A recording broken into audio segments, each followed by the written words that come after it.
Daadir Amiin Cali ayaa macsalaameeyay kooxda kubadda cagta ee gaadiidka.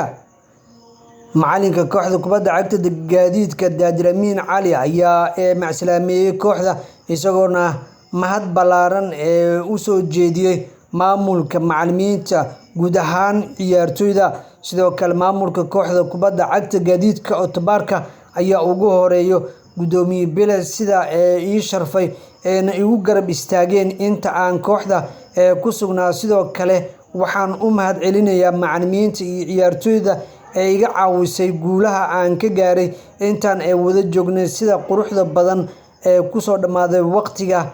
Waxaana si hagar la'aan ah igula shaqeeyay dhammaan shaqaalaha kooxda, ayuu yiri maamulka.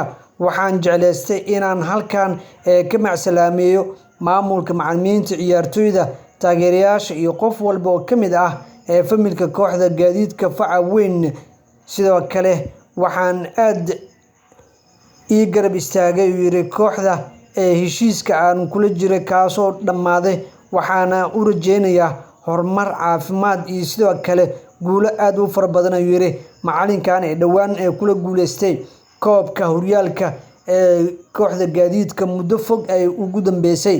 Sidoo kale macalinka kooxda kubadda cagta Muqdisho City Club Caadil Nuur Cali ayaa isna ka hadlay guuldaradii dhowaan soo gaartay. Waxa uuna raaligelin ka bixiyay kulan ciyaareedkii Elman iyo sidoo kale kooxda kubadda cagta Muqdisho City Club ay wada yeesheen toddobaadkan tartanka Jaran Daa'uud. Waxaan ka raaligelinayaa taageerayaasha, maamulka iyo ciyaartoydaba guuldaradii xanuunka badneed naga soo gaartay kooxda jaalayaasha Elman. Waxaana hore u soo maamulnay horyaalka Soomaaliya, ayuu yiri. Markaana waa markeena inaan dulqaad sameynaa oo sabarnaa, ayuu yiri.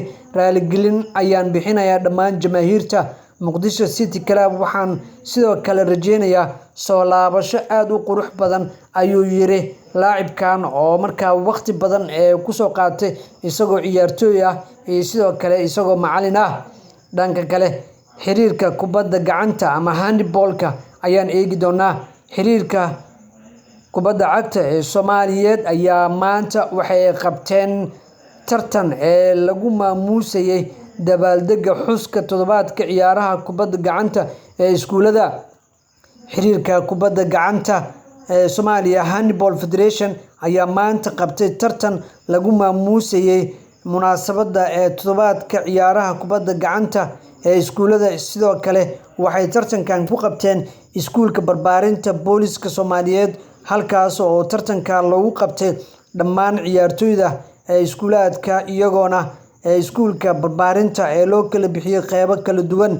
Waxaana ka qayb galay kooxaha dhowaan ciyaaray tartamada kala duwan iskuulaadka. Tartankan ayaa loo kala qaybiyay laba qeybood oo markaasi kala ah qaybta wiilasha iyo sidoo kale qaybta gabdhaha. Ciyaar aad u qurux badan ayaa halkaasi lagu soo bandhigay.